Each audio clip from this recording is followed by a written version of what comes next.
Hello and welcome to another edition of In the Round, where we talk about some things that might be of interest to our parents, our students, and anyone else who's interested in where education is. I have two important guests with me today. To my right is Ms. Sue Becker, one of our guidance counselors. To her right, Mr. Joe Scarupa, another member of the counseling department. Welcome. Thank you. Thanks for having us. So it's very busy in the guidance office this time of year. Why? Well, counselors have just finished meeting with juniors. We met with them in small groups, and they're talking about their post-high school planning. Okay. And we also had evening meetings for the parents. Okay, so basically we're trying to get kids ready for next year. Correct. Right, for the fall, because students are going to be applying to college, and that process keeps us very busy. Okay. So the students need to know what they're getting into in terms of the fall. Okay, let me go back.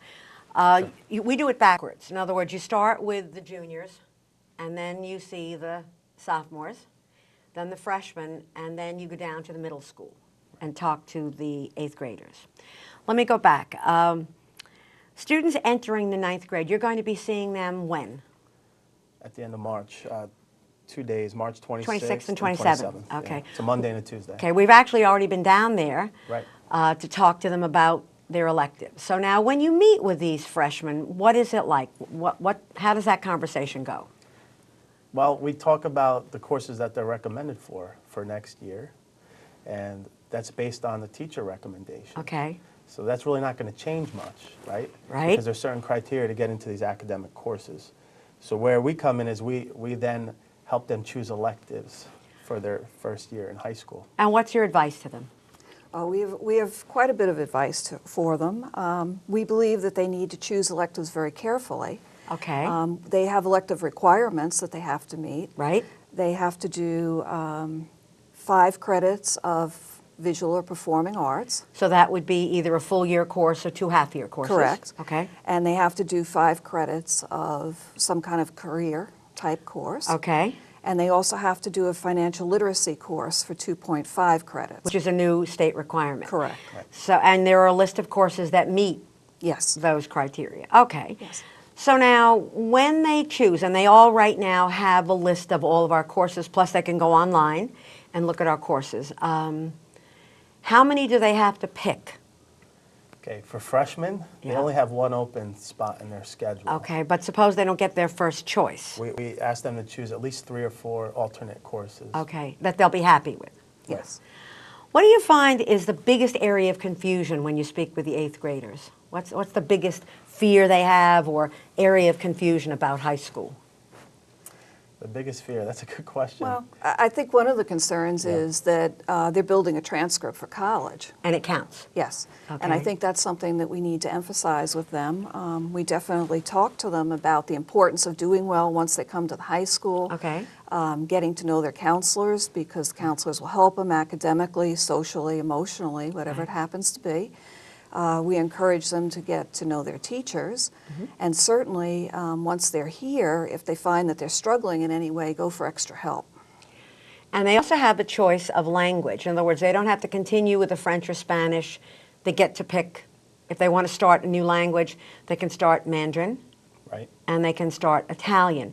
Are there any students who like to take 2 languages? Do you find that? A handful. Occasionally. Yeah, occasionally Yes. there are a few that want to take 2 languages. Yes. If that's the case, they won't have room for electives. That is their elective. Yes. Right. And that's because as freshmen, they take the double period of English. Correct. Exactly. But they will have That's exactly opportunities why. as they move forward. That's right. What do you think freshmen's biggest fear is?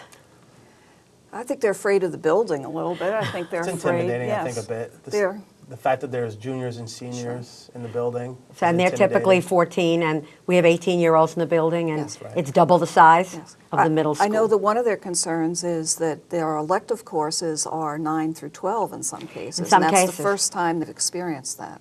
Right, because they're coming from the middle school where they're the big 8th graders, Right. and now they're back to being 9th graders. I think that's the same fear our seniors have.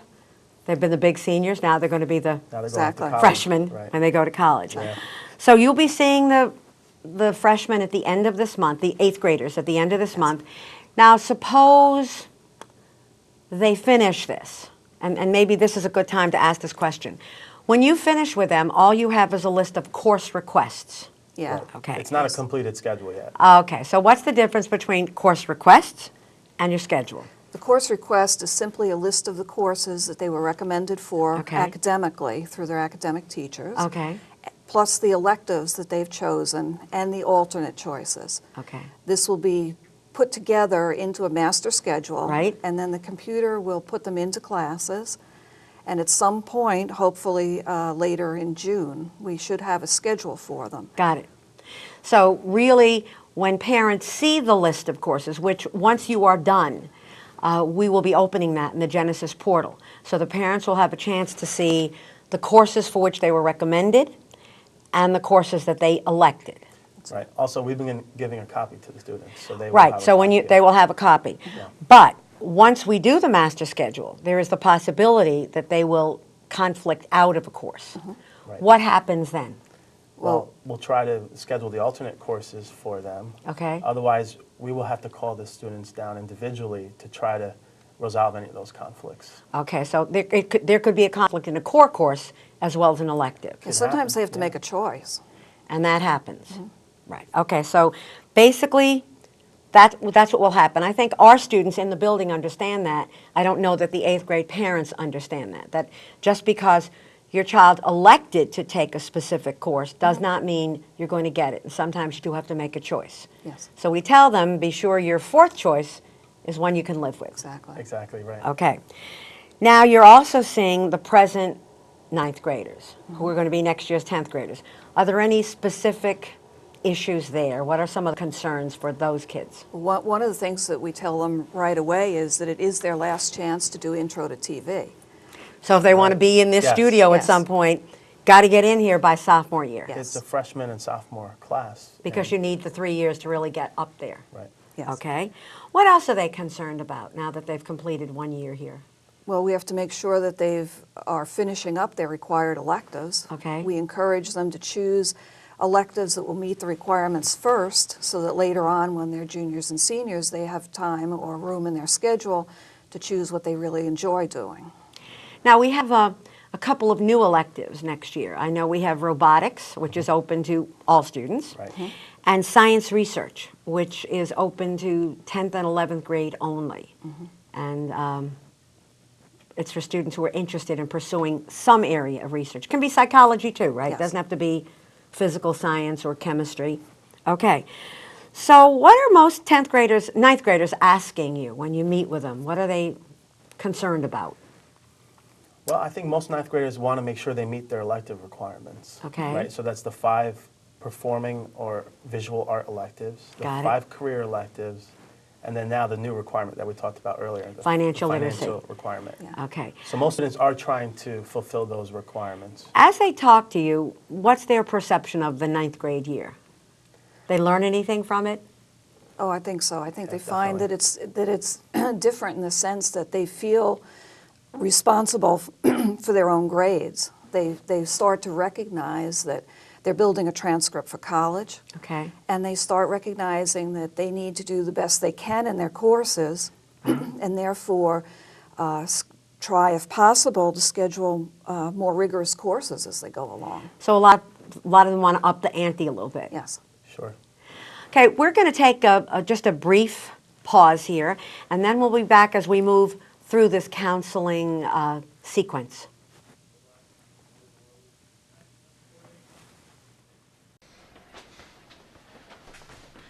Hey guys, you hear RZTV has a new YouTube channel?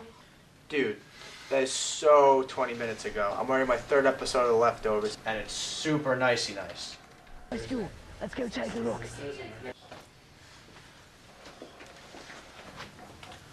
Oh hey, did you hear about that new Jeopardy? Dude, I'm streaming this on my phone. Of course I've watched it. I'm already on my 5th episode, Pete. Come on, buck up now. Alright then.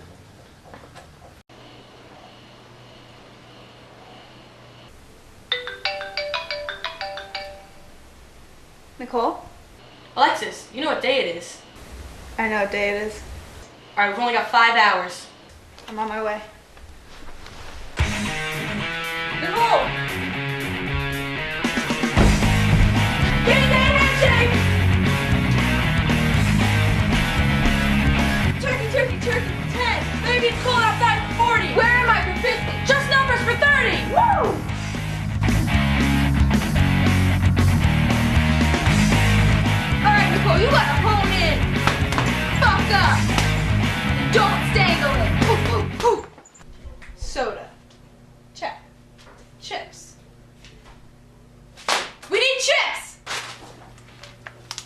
Check. Game day seats! Live with your legs!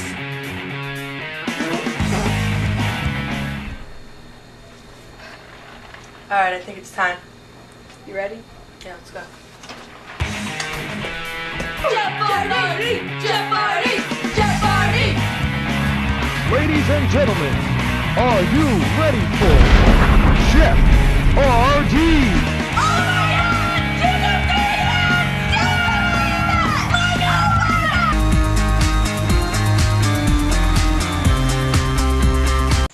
On our show today, I will be talking to you about how to survive in nature by only Watching RDTV. 5, 4, and go.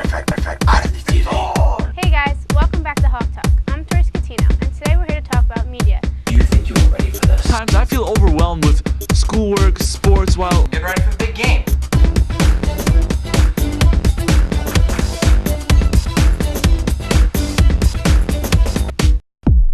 Last year, during the football season. I'm trying to help him. What was that, kid? Just took off your face, son. Ah! I'm up here with another exciting episode of Jeopardy. Bang! Boom! Ow! This is rich. I get these guys, Bruce. Boom! Jeopardy! Ow! Stay tuned, my friends.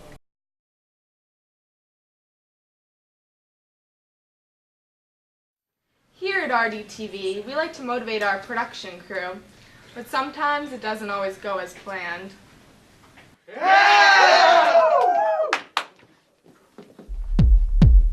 5, 6, 7, 8. Ow! Ben! What are you doing? You threw my perfect kick, man! I'm sorry. I'm trying to express myself. What are these guys? Cheer fingers! Everyone calm down! But now, we figured it out. Let's go, RDTV! 5, 6, 7, 8.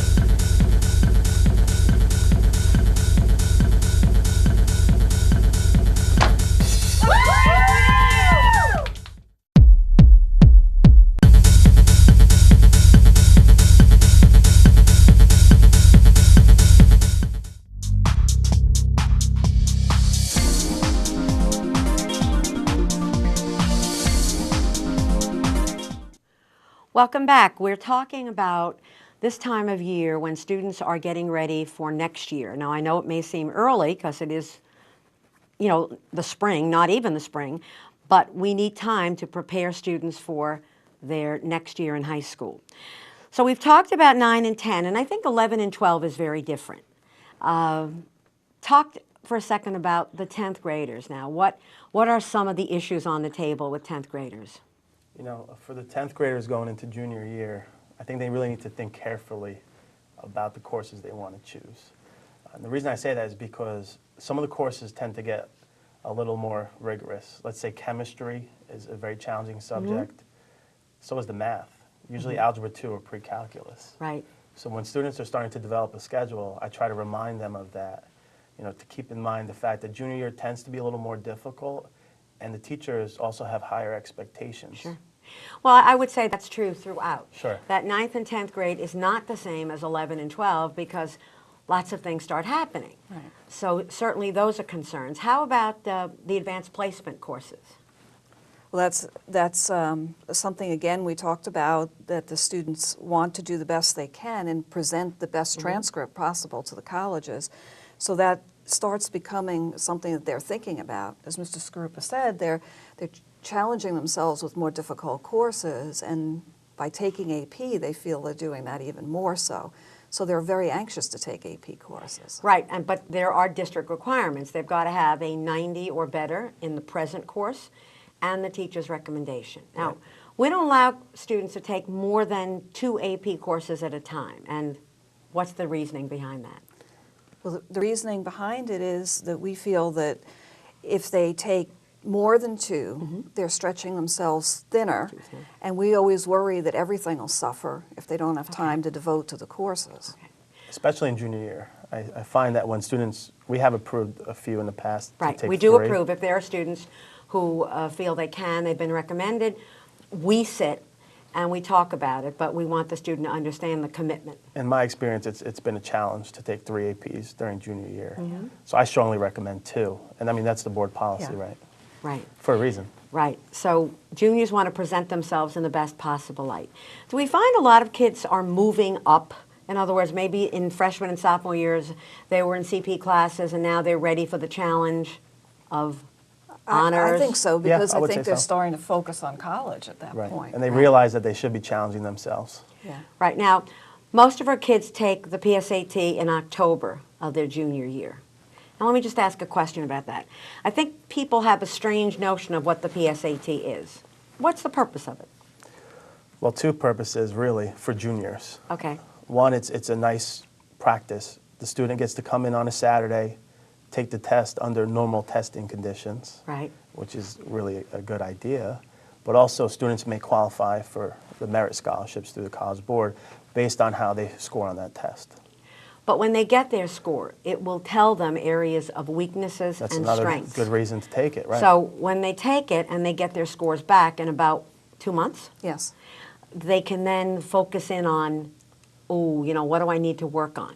Yeah, the student will receive a score report, and Right. they'll see where they went wrong on the test. And the College Board provides the correct answers, and as well as the test book. So now the student can go back and take another shot at those questions that they answered incorrectly. Now, some students take it in 10th grade. Yeah, that's How do you right. feel about that? We feel they're better off waiting until 11th grade Mm-hmm. so they have more preparation in order to take the test. A lot of our students choose to take our SAT prep course, and that's very helpful for them. Yeah, I would agree. And certainly this year we've offered a couple of sections in the second semester, feeling that most juniors are taking the SATs in either March, or we offer it in May and May June. and June. But typically they should take it and then wait to see how they did before signing up again. Am I correct? Yeah, most students will take the SATs at least 2 or 3 times. We recommend they take the SATs for the first time in either March or May. Okay. And then, of course, there's the ACT. And how is that different? How is it different? Well, first of all, it's more curriculum-based. Okay. So the math is definitely more straightforward on the ACT Right. versus SAT. Right? Students can also guess. They're encouraged to guess on the ACT. Because they're not going to lose points Right. for guessing. The ACT doesn't penalize for guessing. Okay. And really, it's a different company altogether, so it gives the student flexibility. Some students will score better on the ACT, and they'll choose just to send their ACT scores out to the colleges. Which they can do, because every college in the country will take ACTs or SATs. At this point, yeah, just about every One college is not will. better than the other. No. Okay, that's good to know. So basically, your advice for 10th graders is take a good look at where you are and where you want to be. Yeah. Exactly. That's good. Now, the 11th graders, most challenging group of all. Would you? Well, the 11th graders agree? really have to make sure that they've had all their elective requirements at Absolutely. this point. We find that the SAT prep is popular for them. A lot of them are taking Okay. it, as well as psychology and sports is what we're seeing Very this year. popular? Yes. Those 2 are very popular. Yes. Yeah. And a lot of our Syracuse courses, we call them SUPA, Yes. Syracuse University Project Advance. And the difference there, as we all know, is that you don't get credit based upon a test. You get credit based upon doing a college course. Right. Probably the most popular, I think, is the forensics. Oh, by far. Definitely. Yes. I would agree. Okay. We also offer the English, which is a wonderful course in terms of getting you ready for the work of college, because there's so much writing and synthesizing of text. Students love the psychology, the sociology, and we offer superphysics. And accounting, would accounting meet the financial literacy standard? No, not at this point. Not at this We're point. looking at money management. Money strictly. management might be Yes. the only one. Right. Because as I understand it, some of the courses meet some of the standards, but the only one that meets all of the standards is money management. So what's your advice for 11th graders, aside from making sure you've got all the right credits? Well, they have to start looking forward to the college search. Okay. So they have a lot going on. They're trying to balance their courses. They're trying to look at colleges. They have a lot that's coming up for them. Testing, SATs or ACTs. Is that a time to relax academically? Not at all. No, in fact, the colleges, I think they really look to the junior year, and that's the most current information. Right? So, And they're also yeah. going to look at what you're taking as a senior, because when we send That's a good point. when we send out their applications, it does talk about what are they taking now. Well, that's very critical because the Okay. colleges want to make sure that the seniors are preparing themselves for college by taking a rigorous course load. And they feel that if they do well senior year, they're therefore preparing themselves for college and they look at, in most cases, I would say, the mid-year grades before they make a decision.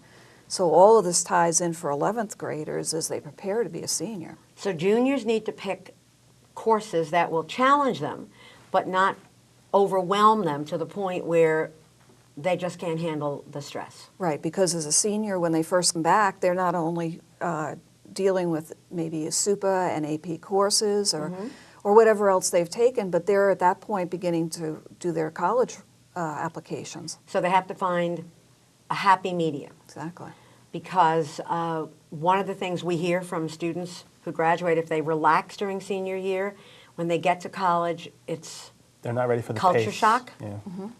Because they don't send home progress reports in college and your parents don't get to see your grades. Well, as counselors, we typically recommend that the seniors take at least 30 credits Which if they're is- applying to four-year colleges. Which is 6 courses. Yeah, at least 6. Right. And there are some students who will do senior internships, second half. Yes. Typically in the springtime, it's a 4 to 5 hour per week requirement, Right. but the internship is unpaid.